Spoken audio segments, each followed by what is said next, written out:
Hello friends, कैसे हो आप सभी। आशा आप सभी ठीक होंगे। मैं शैलेश आपके अपने परिवार CNX एकेडमी में आपका स्वागत और अभिनंदन करता हूं। फ्रेंड्स, जैसा कि फ्रेंड्स आप सभी जान रहे हैं, यह BSSC इंटरमीडिएट का प्रैक्टिस सेट चल रहा है। बुक रुक्मिणी पब्लिकेशन की है। इस बुक में टोटल 24 सेट हैं। कितने सेट हैं फ्रेंड्स? 24 सेट हैं। इससे पहले हम लोगों ने 8 सेट कंप्लीट कर लिया है। यह आज हम लोगों का 9वां सेट है। इस परीक्षा में टोटल 150 प्रश्न पूछे जाते हैं। इसमें 50 GS प्लस स्टैटिक के प्रश्न रहते हैं और 50 रीजनिंग के प्रश्न रहते हैं, 25 साइंस और 25 मैथ के प्रश्न रहते हैं। चलिए फ्रेंड्स, देखते हैं आज का हम लोग पहला प्रश्न। भारतीय संविधान के किस अनुच्छेद में यह प्रावधान किया गया है कि राष्ट्रपति की सहायता करने और उसे सलाह देने के लिए प्रधानमंत्री की अध्यक्षता वाली एक मंत्रिपरिषद होगी, जिसकी सलाह के अनुसार राष्ट्रपति अपने कार्यों का निर्वहन करेगा? बताइए फ्रेंड्स, इसका करेक्ट आंसर क्या होगा? इसका करेक्ट आंसर होगा ऑप्शन नंबर सी, अनुच्छेद 74 का 1। ठीक है फ्रेंड्स, अनुच्छेद 74 का 1 इसका करेक्ट आंसर होगा। फ्रेंड्स, राष्ट्रपति किस अनुच्छेद के तहत अध्यादेश जारी करता है? बताइए फ्रेंड्स, राष्ट्रपति किस अनुच्छेद के तहत अध्यादेश जारी करने की शक्ति प्राप्त है? अनुच्छेद 123 के अंतर्गत अनुच्छेद 75(1) के अनुसार प्रधानमंत्री की नियुक्ति राष्ट्रपति करेगा। ठीक है फ्रेंड्स, अनुच्छेद 75(1) में कहा गया है कि प्रधानमंत्री की नियुक्ति राष्ट्रपति करेगा और अन्य मंत्रियों की नियुक्ति राष्ट्रपति प्रधानमंत्री की सलाह से करेंगे। चलिए फ्रेंड्स, अगले प्रश्न को देखते हैं। 14 वर्ष से कम उम्र के बच्चों को जोखिम भरे काम पर न लगाना किस अधिकार के प्रति संरक्षण है? 14 वर्ष से कम उम्र के बच्चों को जोखिम भरे काम पर न लगाना किस अधिकार के प्रति संरक्षण है? ऑप्शन ए शोषण के विरुद्ध, ऑप्शन बी दैहिक स्वतंत्रता का अधिकार, ऑप्शन सी शिक्षा का अधिकार, ऑप्शन डी रोजगार का अधिकार। बताइए फ्रेंड्स, इसका करेक्ट आंसर क्या होगा? इसका करेक्ट आंसर होगा ऑप्शन नंबर ए, 14 वर्ष से कम उम्र के बच्चों को जोखिम भरे कामों पर न लगाना शोषण के विरुद्ध संरक्षण का अधिकार है। ठीक है फ्रेंड्स, भारतीय संविधान के अनुच्छेद 24 के अधीन 14 वर्ष से कम उम्र के बच्चों को संकटमय वाले कामों में नहीं लगाया जा सकता। ठीक है फ्रेंड्स, मौलिक अधिकार किस भाग में और कहां से कहां तक अनुच्छेद में कहा गया फ्रेंड्स? मौलिक अधिकार भाग 3 में अनुच्छेद 12 से 35 तक है। भारतीय संविधान में 7 मौलिक अधिकार दिए गए थे, लेकिन 44वां संविधान संशोधन 1978 के द्वारा एक मौलिक अधिकार को हटा दिया गया था, उसे विधिक अधिकार बना दिया गया। इस टाइम वर्तमान में टोटल 6 मौलिक अधिकार हैं। नेक्स्ट प्रश्न, लोकतांत्रिक पूंजीवाद पर विश्वसरैया योजना से प्रभावित रहा यह किस देश से प्रभावित है? ऑप्शन ए अमेरिका से है, ऑप्शन बी रूस से है, ऑप्शन सी जापान से है, ऑप्शन डी ब्रिटेन से है। बताइए फ्रेंड्स, इसका करेक्ट आंसर क्या होगा? इसका करेक्ट आंसर होगा ऑप्शन नंबर ए, अमेरिका से। लोकतांत्रिक पूंजीवाद सर विश्वेश्वरैया योजना से प्रभावित रहा, यह अमेरिका देश से प्रभावित है। सर विश्वेश्वरैया योजना 1934 में औद्योगिकरण पर बल तथा राष्ट्रीय आय को दुगना करने का लक्ष्य रखा गया था। फ्रेंड्स, इनकी एक पुस्तक है, वो हमेशा पूछी जाती है एग्जाम में, plan economy for India.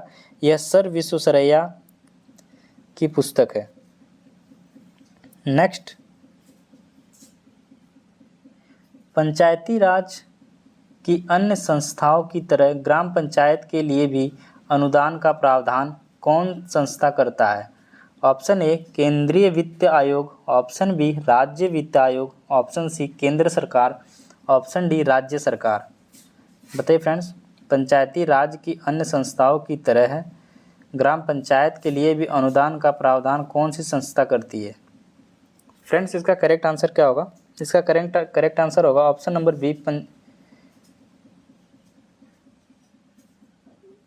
Option B राज्य वित्त आयोग।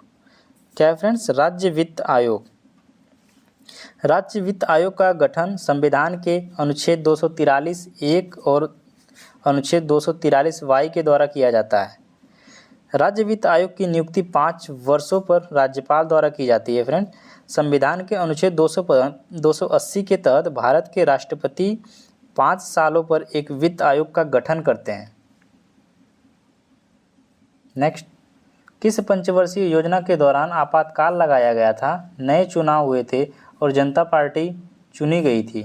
ऑप्शन ए तीसरी, ऑप्शन बी चौथी, ऑप्शन सी पाँचवीं, ऑप्शन डी छठी। बताइए फ्रेंड्स।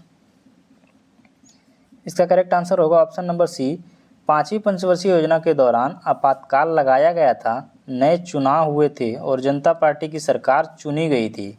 सर्वप्रथम योजना आयोग द्वारा वर्ष 1972 में 5वीं योजना का दार्शनिक आधार तैयार किया गया। इसका आधार रोजगार प्रदान करना था। ठीक है फ्रेंड्स।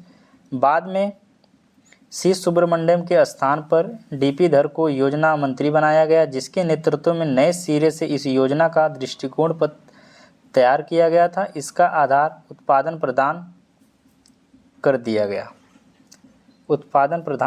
गया। ठीक है फ्रेंड्स।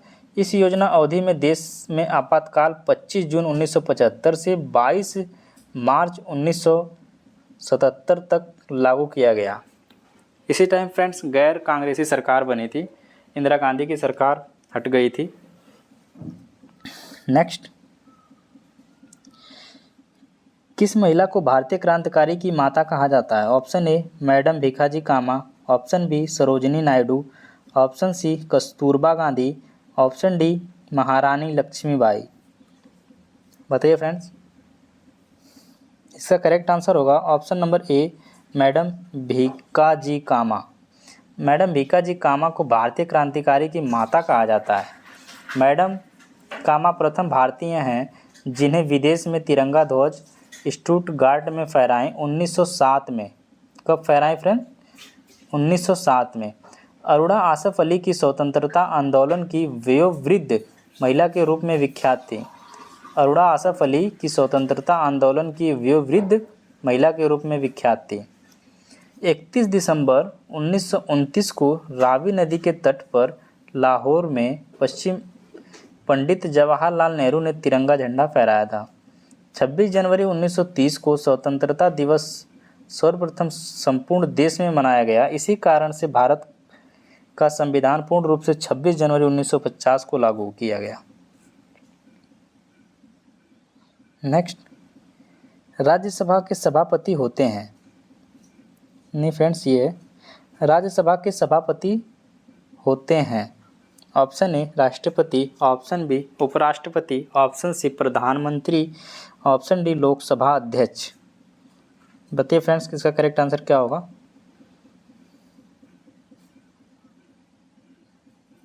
इसका करेक्ट आंसर होगा ऑप्शन नंबर बी उपराष्ट्रपति। क्या फ्रेंड्स? उपराष्ट्रपति। राज्यसभा के पदेन सभापति उपराष्ट्रपति होते हैं। ठीक है फ्रेंड्स। राज्यसभा एक अस्थायी सदन है। बताइए फ्रेंड्स, राज्यसभा को किस अनुच्छेद में रखा गया है? राज्यसभा को अनुच्छेद 80 और लोकसभा को 79 में रखा गया। ठीक है फ्रेंड्स। राज्यसभा के सदस्यों का कार्यकाल 6 वर्ष होता है। प्रत्येक 2 वर्ष के बाद 1/3 नए सदस्य चुन लिए जाते हैं। कितने?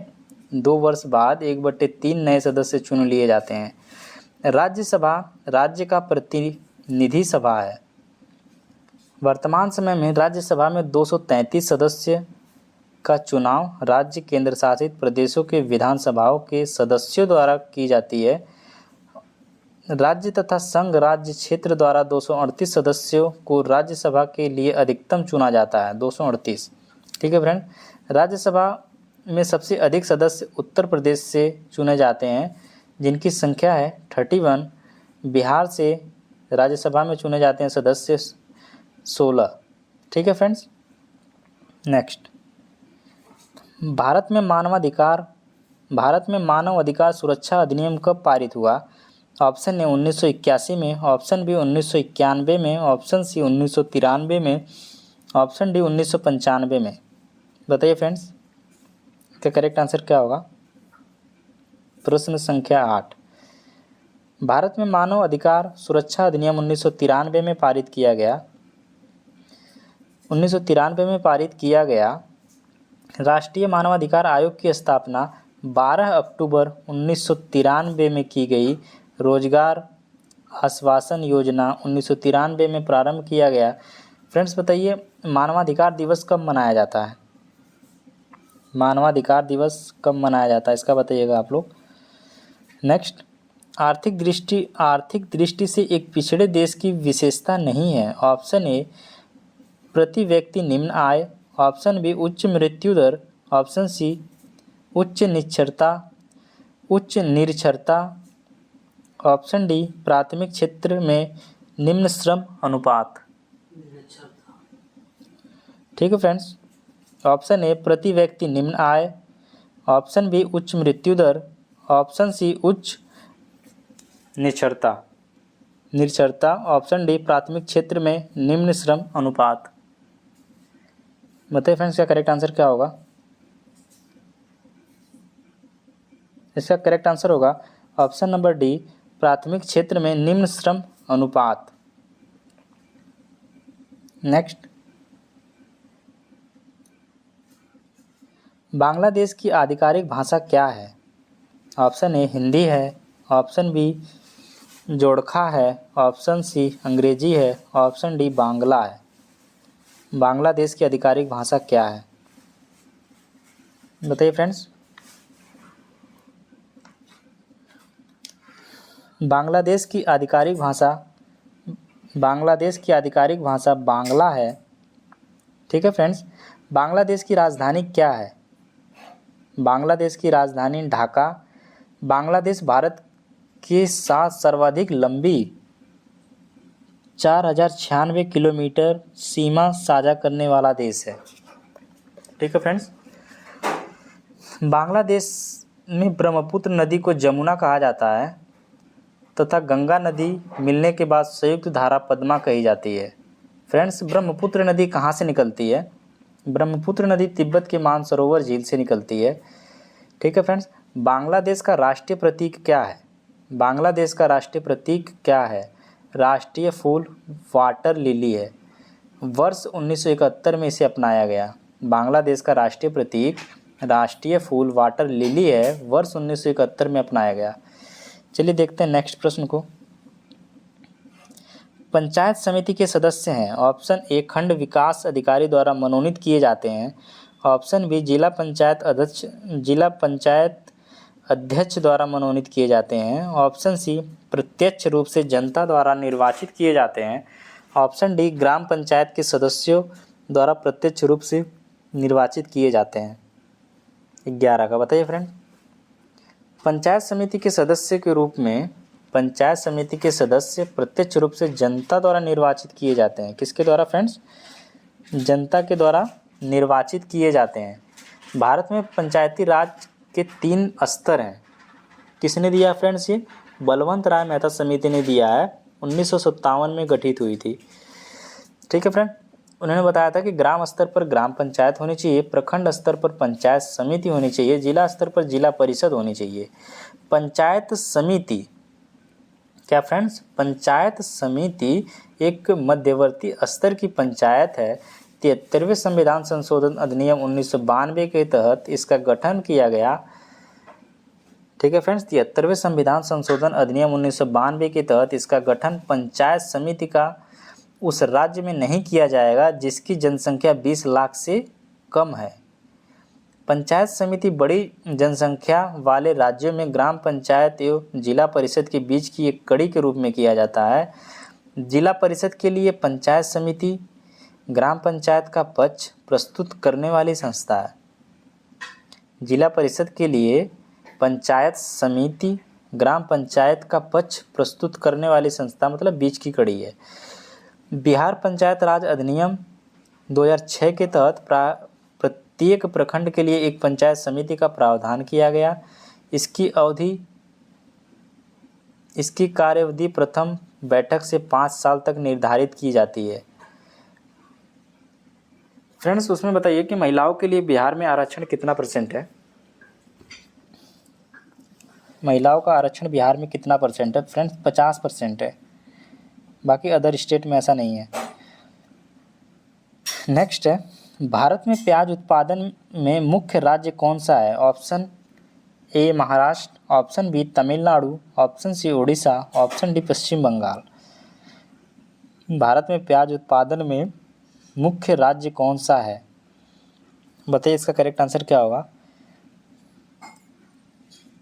ऑप्शन नंबर ए महाराष्ट्र। ठीक है फ्रेंड्स, भारत में नारियल उत्पादन में प्रथम स्थान किस राज्य का है? नारियल उत्पादन में प्रथम स्थान किस राज्य का है? केरल का है फ्रेंड्स। किसका है? केरल का। छोटी इलायची का मुख्य उत्पादक राज्य भी केरल ही है। भारत में सब्जी के उत्पादन में उत्तर प्रदेश का प्रथम स्थान है। भारत में सब्जी के उत्पादन में उत्तर प्रदेश का प्रथम स्थान है। तमिलनाडु में तालाब से अधिक सिंचाई होती है। ये प्रश्न हम लोगों ने पहले पढ़ा है, अभी कल ही पढ़ा है, सेट नंबर 8 में। तमिलनाडु में तालाब से अधिक सिंचाई होती है। भारत में चाय सबसे अधिक उत्पादन कहाँ होती है फ्रेंड्स? भारत में चाय का सबसे अधिक उत्पादन कहाँ होता है फ्रेंड्स? असम में होता है। ठीक है फ्रेंड, बॉक्साइट सबसे ज़्यादा उत्पादन कहाँ होता है? बॉक्साइट का सबसे ज़्यादा उत्पादन किस राज्य में होता है फ्रेंड्स? उड़ीसा में होता है, उड़ीसा। नेक्स्ट, हड़प्पा संस्कृति का एक अन्य नाम है। ऑप्शन ए लौह युगीन सभ्यता, ऑप्शन बी ताम्र युगीन सभ्यता, ऑप्शन सी नवपाषाण कालीन सभ्यता, ऑप्शन डी कांस्य युगीन सभ्यता। बताइए फ्रेंड्स, हड़प्पा संस्कृति का एक अन्य नाम है फ्रेंड्स, इसको किस नाम से जानते हैं हम लोग? हड़प्पा संस्कृति का एक अन्य नाम है कांस्य युगीन सभ्यता। कौन सी सभ्यता? कांस्य युगीन सभ्यता। यह सभ्यता सबसे प्राचीन सभ्यता थी। हड़प्पा सभ्यता मेसोपोटामिया सभ्यता के समकालीन थी। हड़प्पा सभ्यता की तिथि पद्धति C14 के आधार पर 2350 से 1750 BC मानी जाती है। हड़प्पा सभ्यता भारत की प्रथम शहरी सभ्यता थी। नेक्स्ट, बौद्ध कला का प्रसिद्ध केंद्र कौन सा है? Option A Kushinagar, option B Amravati, option C Kapilvastu, option D Shravasti. बताइए फ्रेंड्स इसका करेक्ट आंसर क्या होगा। बौद्ध कला का प्रसिद्ध केंद्र कौन सा है? Option A Kushinagar, option B Amravati, option C Kapilvastu, option D Shravasti. 14 का option number B. Correct answer क्या होगा फ्रेंड्स? ऑप्शन नंबर बी होगा इसका। बौद्ध कला का प्रसिद्ध केंद्र अमरावती हुआ करता था। अमरावती स्तूप सातवाहन काल में बनाए गए थे। अमरावती का स्तूप जो है वो सातवाहन के शासन काल में बनाया गया था। अमरावती स्तूप की एक विशेषता है कि यह ऊपरी आवरण मार्बल का बना हुआ है। जो उसका है अमरावती स्तूप का जो ऊपरी का हिस्सा है वह मार्बल का बना हुआ है। ठीक है फ्रेंड्स, सांची का स्तूप किस शासक ने बनवाया था? सांची का स्तूप किस शासक ने बनवाया था फ्रेंड्स? अशोक ने बनवाया था। श्रावस्ती में बुद्ध ने सबसे अधिक उपदेश दिए थे। श्रावस्ती में बुद्ध ने सबसे अधिक उपदेश दिए थे। सबसे पहला उपदेश बुद्ध भगवान ने कहाँ पे दिया था फ्रेंड्स? कमेंट में बताइएगा आप लोग। नेक्स्ट, महरौली अभिलेख से किस सम्राट के संबंध में जानकारी प्राप्त होती है? ऑप्शन ए समुद्रगुप्त से, ऑप्शन बी स्कंदगुप्त से, ऑप्शन सी चंद्रगुप्त द्वितीय से, ऑप्शन डी चंद्रगुप्त प्रथम से। महरौली अभिलेख से किस सम्राट के संबंध में जानकारी प्राप्त होती है? इसका करेक्ट आंसर क्या होगा फ्रेंड्स? 15 का। फ्रेंड्स इससे हम लोगों को चंद्रगुप्त द्वितीय के बारे में जानकारी मिलती है। महरौली अभिलेख से चंद्रगुप्त द्वितीय के बारे में हमें जानकारी मिलती है। महरौली का लौह स्तंभ दिल्ली में स्थित है। महरौली के लौह स्तंभ में चंद्र के विजय अभियान की चर्चा है जिसे चंद्रगुप्त द्वितीय माना जाता है। महरौली के लौह स्तंभ की सबसे बड़ी विशेषता यह है कि इसमें जंग नहीं लगता है। क्या फ्रेंड्स? जंग नहीं लगता है। चंद्रगुप्त द्वितीय के दरबार में नवरत्न रहते थे। वेदांत शब्द का प्रयोग किसके लिए किया जाता है? वेदांत शब्द का प्रयोग किसके लिए किया जाता है? ऑप्शन ए आरण्यकों के लिए, ऑप्शन बी ब्राह्मण ग्रंथों के लिए, ऑप्शन सी उपनिषदों के लिए, ऑप्शन डी वेदों के लिए। बताइए फ्रेंड्स। ऑप्शन ए आरण्यक के लिए, आर्यकों के लिए, ऑप्शन बी ब्राह्मण ग्रंथों के लिए, ऑप्शन सी उपनिषद के लिए, ऑप्शन डी वेदों के लिए। 16 का करेक्ट आंसर क्या होगा? इसका करेक्ट आंसर होगा ऑप्शन नंबर सी, उपनिषद के लिए। फ्रेंड्स, वेद का अर्थ ज्ञान है, आसिम ज्ञान। उपनिषद का अर्थ निष्ठापूर्वक पास बैठना। फ्रेंड्स, उपनिषद की संख्या कितनी होती है? उपनिषद की संख्या कितनी है? उपनिषद की संख्या 108 है। फ्रेंड्स, सत्यमेव जयते किस उपनिषद से लिया गया है? सत्यमेव जयते किस उपनिषद से लिया गया है? फ्रेंड्स, मुंडको उपनिषद। 17 का प्रतिवर्ष अंतर्राष्ट्रीय साक्षरता दिवस कब मनाया जाता है? ऑप्शन ए 8 सितंबर को, ऑप्शन बी 15 सितंबर को, ऑप्शन सी 12 सितंबर को, ऑप्शन डी 10 सितंबर को।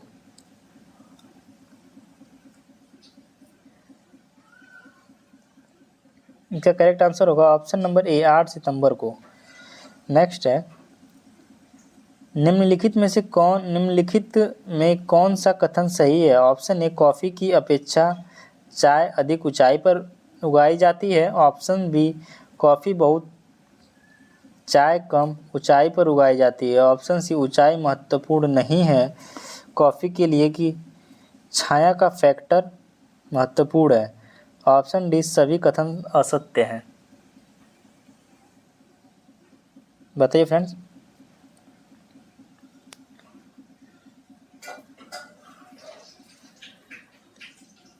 ऊंचाई महत्वपूर्ण नहीं है कॉफ़ी के लिए, छाया का फैक्टर महत्वपूर्ण है, यह कथन सही है। Option number C. चाय की खेती भारत में 1835 से प्रारंभ हुई। भारत में सर्वाधिक चाय का उत्पादन असम राज्य में होता है। नीलगिरी की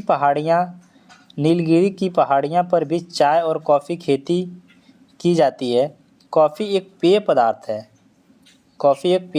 है। कॉफ़ी का भारत में सबसे अधिक उत्पादन कर्नाटक राज्य में होता है। ब्राज़ील विश्व का सबसे बड़ा कॉफ़ी उत्पादक देश है। नेक्स्ट, गन्ना की फसल लगभग कितने समय में तैयार की जाती है? ऑप्शन ए 5 माह में, ऑप्शन बी 3 माह में, ऑप्शन सी 7 माह में, ऑप्शन डी 12 माह में। बताइए फ्रेंड्स, इसका करेक्ट आंसर क्या होगा? गन्ना की फसल लगभग कितने समय में तैयार की जाती है? ऑप्शन ए 5 माह में, ऑप्शन बी 3 माह में, ऑप्शन सी 7 माह में, ऑप्शन डी 12 माह में। फ्रेंड्स, गन्ने की फसल लगभग 12 माह में तैयार की जाती है। गन्ने की फसल के लिए जो तापमान होता है वो 26 से 32 डिग्री सेल्सियस और वर्षा की आवश्यकता होती है 75 से 120 सेंटीमीटर। भारत को गन्ना की जन्मभूमि माना जाता है। नेक्स्ट, निम्नलिखित में कौन सी फसल रबी की नहीं है? ऑप्शन ए गेहूँ, ऑप्शन बी जौ, ऑप्शन सी सरसों, ऑप्शन डी मक्का। कौन सी फसल रबी की नहीं है? बताइए फ्रेंड्स। ऑप्शन नंबर डी मक्का। फ्रेंड्स, ये मक्का रबी की फसल नहीं है, बाकी सभी रबी की फसल हैं। नेक्स्ट, भारत का अंतिम महान राजपूत शासक कौन था? Option A Jaichand, option B Harshvardhan, option C Prithviraj Chauhan तृतीय, ऑप्शन सी सिद्धराज जयसिंह। बताइए फ्रेंड्स। 21 का इसका करेक्ट आंसर होगा ऑप्शन नंबर सी पृथ्वीराज तृतीय। फ्रेंड्स, तराइन का प्रथम युद्ध किसके किसके बीच हुआ था और कब हुआ था? तराइन का प्रथम युद्ध किसके किसके बीच हुआ था? फ्रेंड्स, ये पृथ्वीराज चौहान और मोहम्मद गौरी के बीच हुआ था, जिसमें मोहम्मद गौरी पराजित। पृथ्वीराज चौहान ने तराइन के प्रथम युद्ध में 1191 में हुआ शिहाबुद्दीन मोहम्मद गौरी को पराजित किया था। तराइन का द्वितीय युद्ध कब हुआ था? 1192 में हुआ था। मोहम्मद गौरी ने पृथ्वीराज चौहान को पराजित किया। चंदावर का युद्ध कब हुआ था फ्रेंड्स? जो मोहम्मद गौरी और राजा जयचंद के बीच हुआ था। फ्रेंड्स, ये 1194 ईस्वी में हुआ था। पृथ्वीराज रासो पुस्तक किसने लिखी है? पृथ्वीराज रासो पुस्तक किसने लिखी है? पृथ्वीराज रासो पुस्तक चंद्रबरदाई द्वारा लिखी गई है। नेक्स्ट, निम्नलिखित में से किस शासक ने दासों के रख रखाव के लिए एक अलग विभाग की स्थापना की थी? ऑप्शन ए इल्तुतमिश ने, ऑप्शन बी फिरोज शाह तुगलक ने, ऑप्शन सी बलबन ने, ऑप्शन डी इब्राहिम लोदी ने। बताइए फ्रेंड्स, फिरोज शाह तुगलक ने, इसका करेक्ट आंसर क्या होगा? फिरोज शाह तुगलक ने।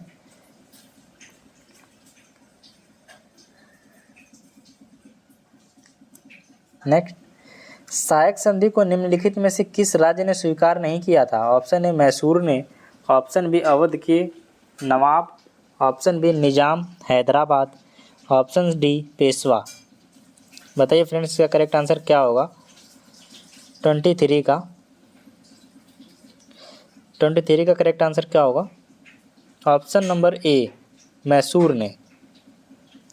नेक्स्ट, वह कौन सी घटना थी जिसके बाद महात्मा गांधी ने ब्रिटिश सरकार के विरुद्ध अपना सर्वप्रथम असहयोग आंदोलन प्रारंभ किया था?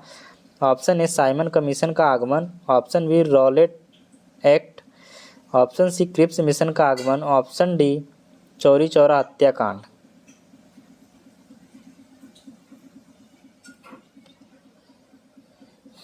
इसका करेक्ट आंसर होगा ऑप्शन नंबर बी रॉलेट कानून। रॉलेट एक्ट के बाद महात्मा गांधी ने सर्वप्रथम असहयोग आंदोलन शुरू किया। ठीक है फ्रेंड्स, रॉलेट एक्ट के बाद महात्मा गांधी ने सर्वप्रथम असहयोग आंदोलन शुरू किया।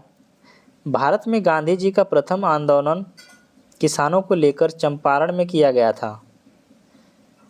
असहयोग आंदोलन कब शुरू किया गया था? 1 अगस्त 1920 को शुरू किया गया। असहयोग आंदोलन को 12 फरवरी 1922 को वापस ले लिया गया था। आंदोलन वापस लेने की घटना को नेताजी ने राष्ट्रीय दुर्घटना विपदा की संज्ञा दी थी। नेक्स्ट, किस भारतीय महिला के नाम पर अमेरिका में एक अंतरिक्ष यान का नाम रखा गया है? Option A Kangana Ranaut, option B Sushma Swaraj, option C Kalpana Chawla, option D Lata Mangeshkar. किस भारतीय महिला के नाम पर अमेरिका में एक अंतरिक्ष यान का नाम रखा गया है? Option A Kangana Ranaut, option B Sushma, option C Kalpana Chawla, option D Lata Mangeshkar. Friends, इसका करेक्ट आंसर होगा option number C Kalpana Chawla के नाम पर अमेरिका में एक अंतरिक्ष यान का नाम रखा गया है। कल्पना चावला प्रथम भारतीय महिला जो अंतरिक्ष यात्रा की थी। कल्पना चावला की कोलंबिया यान की दुर्घटना में मृत्यु हो गई थी। नेक्स्ट, 26 प्रश्न।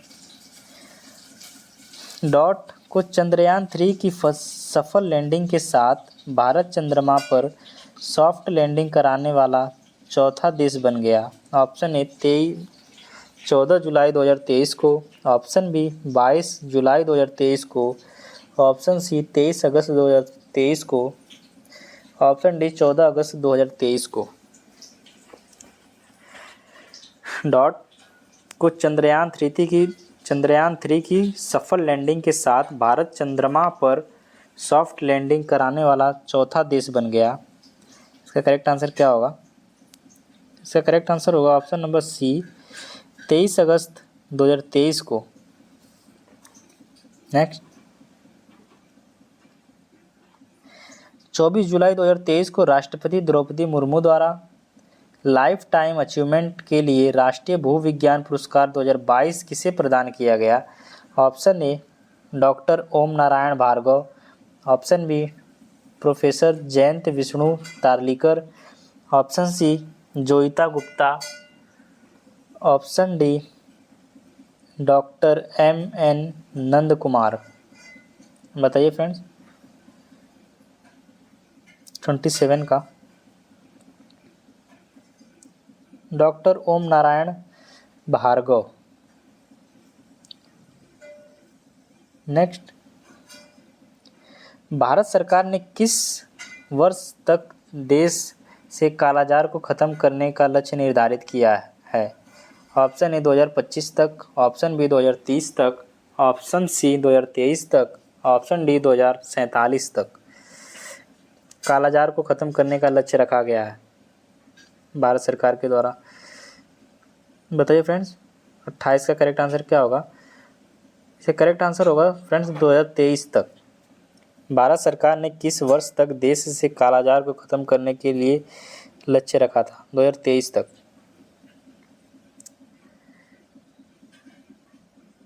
नेक्स्ट,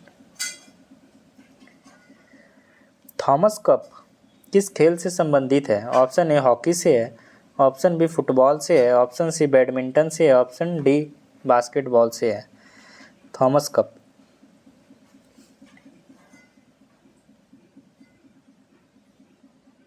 इसका करेक्ट आंसर होगा ऑप्शन नंबर सी बैडमिंटन से।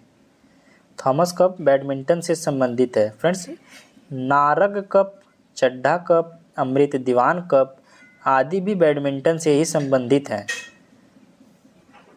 भारत ने 2023 में इंडोनेशिया को हराकर पहली बार थॉमस कप का खिताब जीता। बैडमिंटन की सर्वोच्च संस्था इंटरनेशनल बैडमिंटन फेडरेशन की स्थापना 1934 में की गई थी। नेक्स्ट, जून 2023 में रिसर्च एंड एनालिसिस विंग के प्रमुख किसे नियुक्त किया गया है? जून 2023 में रिसर्च एंड एनालिसिस विंग के प्रमुख किसे नियुक्त किया गया है? समीर कावत को, ऑप्शन बी रवि सिन्हा को, ऑप्शन सी कुलदीप सिंह को, ऑप्शन डी तपन कुमार डेका को। बताइए फ्रेंड, 30 का करेक्ट आंसर क्या होगा? इसका करेक्ट आंसर होगा option number B Ravi Sinha को। चलिए चलते हैं फ्रेंड्स अगले प्रश्न पर। विश्व का सर्वाधिक घनी आबादी वाला देश है। विश्व का सर्वाधिक घनी आबादी वाला देश है। ऑप्शन ए दक्षिण पूर्वी एशिया, ऑप्शन बी दक्षिण पश्चिम एशिया, ऑप्शन सी पश्चिम Europe, option D Latin America. विश्व का सर्वाधिक घनी आबादी वाला प्रदेश है कौन सा फ्रेंड्स? 31 का ए दक्षिण पूर्वी एशिया। ठीक है फ्रेंड्स। भारतीय वन सर्वेक्षण का मुख्यालय कहाँ है? ऑप्शन ए शिमला में है, ऑप्शन ए दिल्ली में है, ऑप्शन बी शिमला में है, ऑप्शन सी देहरादून में है, ऑप्शन डी श्रीनगर में। इसका करेक्ट आंसर क्या होगा फ्रेंड्स? 32 का करेक्ट आंसर होगा ऑप्शन नंबर सी देहरादून में। भारतीय वन सर्वेक्षण का मुख्यालय देहरादून में स्थित है।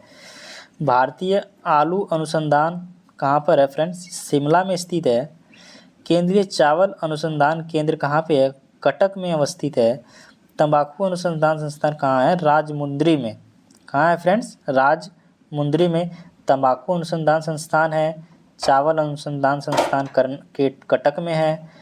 आलू अनुसंधान केंद्र शिमला में है। बाकी तो आपने देखा वन सर्वेक्षण का मुख्यालय देहरादून में स्थित है। नेक्स्ट, जब पवन पृथ्वी के घूर्णन के कारण अपनी दिशा बदल लेती है तो निम्नलिखित में से इसे किस नाम से पुकारते हैं? ऑप्शन ए ध्रुवीय पवन, ऑप्शन बी भूविक्षेपी पवन, ऑप्शन सी व्यापारिक पवन, ऑप्शन डी पछुआ पवन। 33 का क्या होगा फ्रेंड्स? जब पवन पृथ्वी के घूर्णन के कारण अपनी दिशा बदल लेती है तो निम्नलिखित में से इसे किस नाम से पुकारते हैं?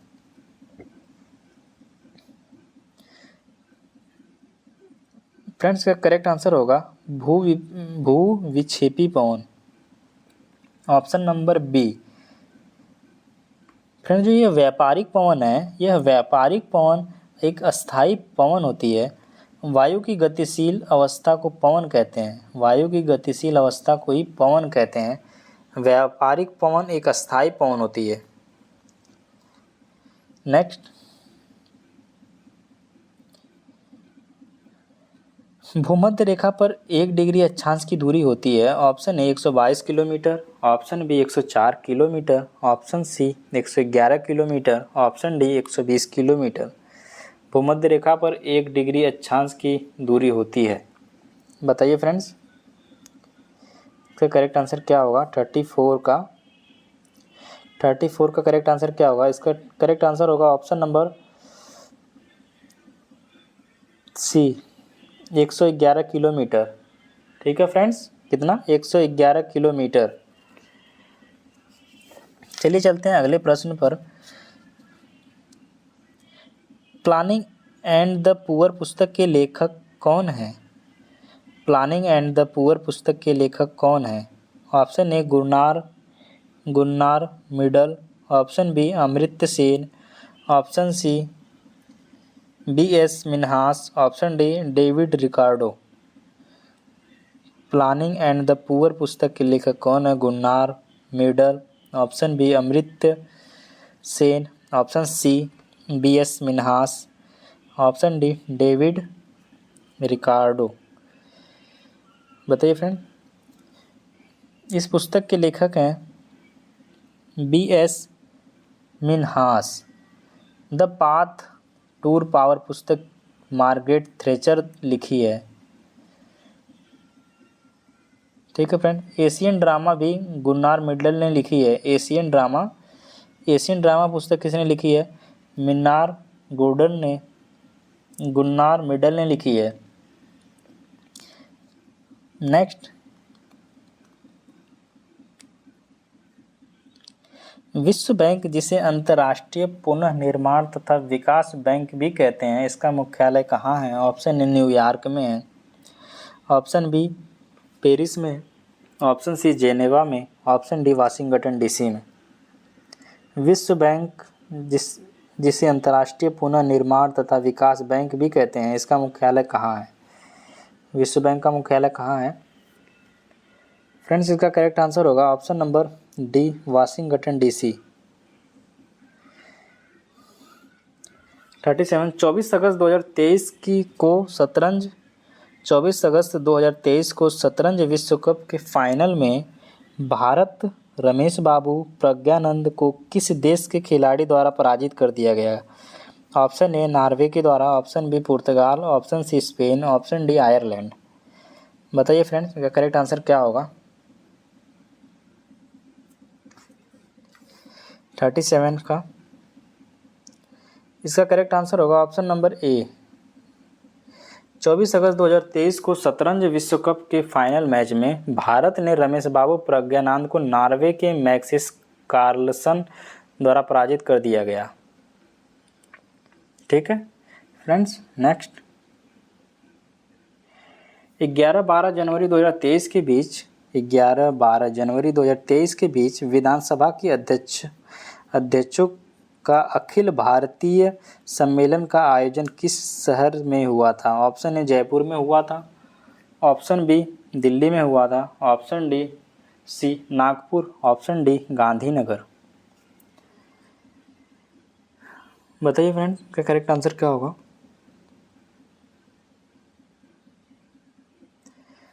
थर्टी का करेक्ट आंसर होगा option number A Jaipur. Next प्रश्न को देखते हैं। अजय टू योगी आदित्यनाथ पुस्तक के लेखक कौन है? अजय टू योगी आदित्यनाथ पुस्तक के लेखक कौन है? Option A Narayan Vaghul, option B doctor M.A. Hasan, option C doctor Ashwani Fernandes, option D Shantanu Gupta. बताइए फ्रेंड्स, अजय टू योगी आदित्यनाथ पुस्तक के लेखक कौन है? इसका करेक्ट आंसर होगा option number D Shantanu Gupta. Next,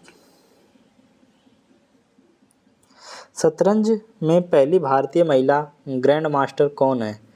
option A S Vijayalakshmi, option B Kritika Nadig, option C Humpy Koneru, option D Padmini Rout. बताइए फ्रेंड्स, इसका करेक्ट आंसर क्या होगा?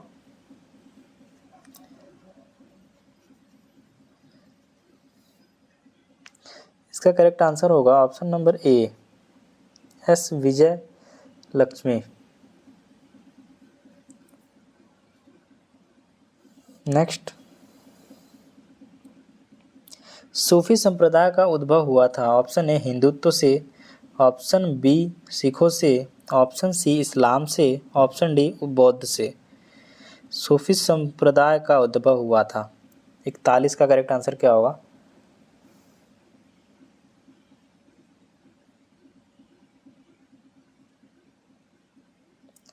इसका करेक्ट आंसर होगा ऑप्शन नंबर सी,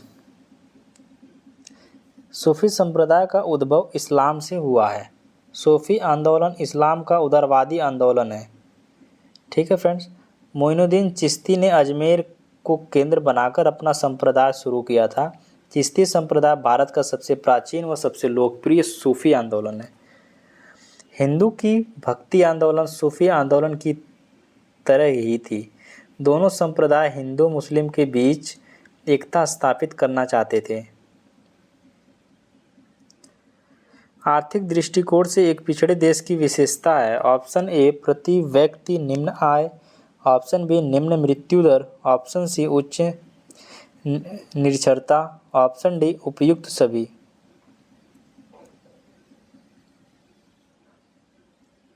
बताइए इसका करेक्ट आंसर क्या होगा?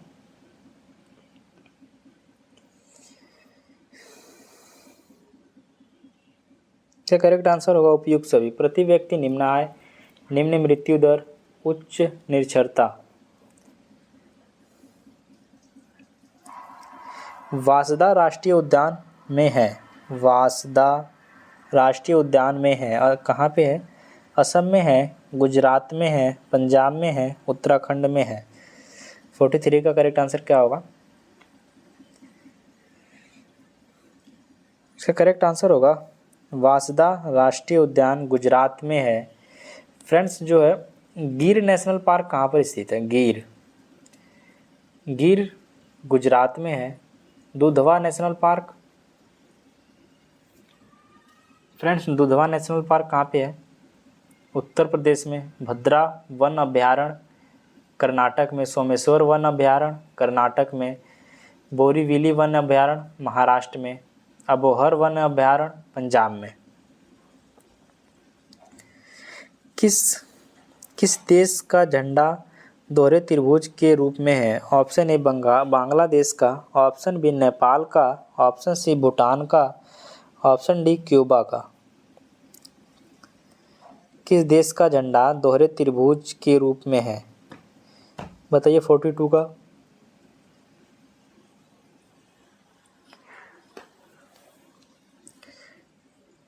बताइए फ्रेंड्स, इसका करेक्ट आंसर क्या होगा? इसका करेक्ट आंसर होगा ऑप्शन नंबर बी, नेपाल देश का झंडा दोहरे त्रिभुज के रूप में है। भारत का राष्ट्रीय चिन्ह क्या है? अशोक चक्र है। नीदरलैंड का राष्ट्रीय चिन्ह क्या है?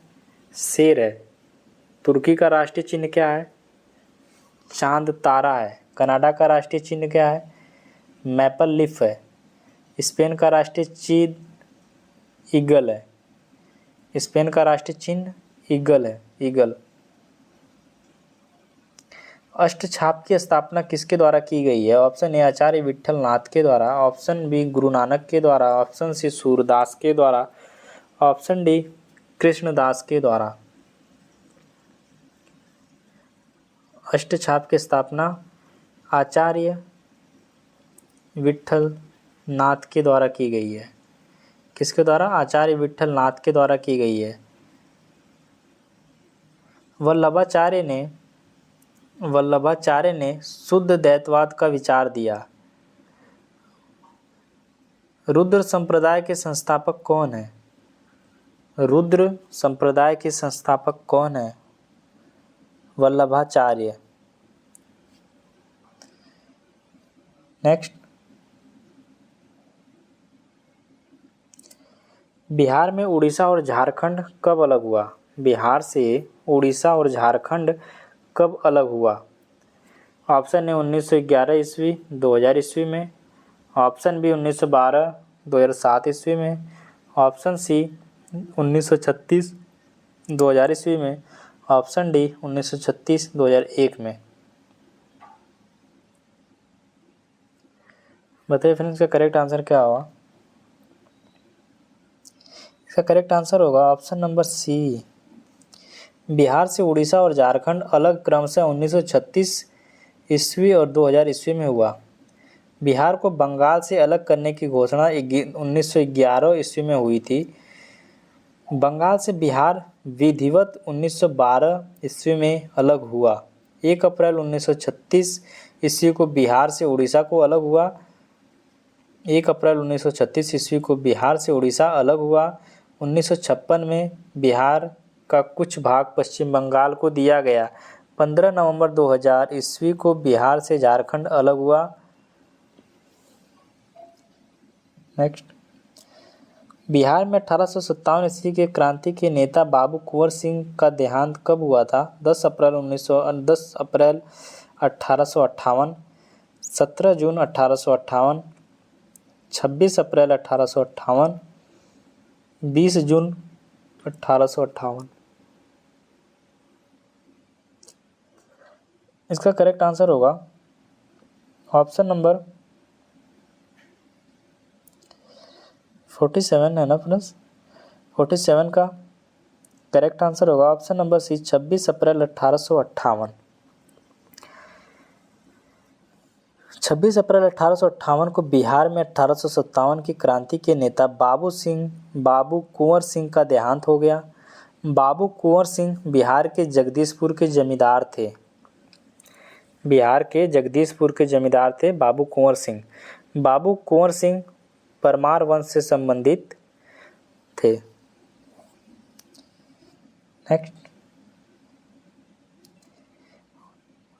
वहाबी आंदोलन का मुख्य केंद्र था। Option A Gaya, option B Patna, option C Arrah, option D Chhapra. वहाबी आंदोलन का मुख्य केंद्र था, क्या था फ्रेंड्स? यह आंदोलन फ्रेंड्स मुस्लिम समाज से जुड़ा हुआ था। यह आंदोलन मुस्लिम समाज से जुड़ा हुआ था। इसका मुख्य केंद्र पटना था। क्या था फ्रेंड्स? पटना। नेक्स्ट, निम्नलिखित में से कौन कर्नाटक संगीत की त्रिमूर्ति में से एक है? Option A Mirabai, option B Kalidas, option C Tyagaraja, option D Annamayya. 49 का करेक्ट आंसर क्या होगा? इसका करेक्ट आंसर होगा option number C Tyagaraja. Next, Bihar राज्य के किस जिले का जनसंख्या घनत्व सबसे अधिक है? बिहार राज्य के किस जिले का जनसंख्या घनत्व सबसे अधिक है? Option A Begusarai, option B Sheohar, option C Gopalganj, option D Rohtas. बताइए फ्रेंड्स, इसका करेक्ट आंसर होगा option number B Sheohar. Bihar राज्य के शिवहर जिले में सबसे अधिक जनसंख्या घनत्व है। 2011 की जनगणना के अनुसार बिहार के शिवहर जिले का जनसंख्या घनत्व 1880 व्यक्ति प्रति किलोमीटर। ठीक है फ्रेंड्स, ये हमारा अंतिम प्रश्न था। ऐसी वीडियो देखने के लिए हमारे चैनल को सब्सक्राइब करें और वीडियो अच्छी लगे तो लाइक करें। Thanks for watching this video.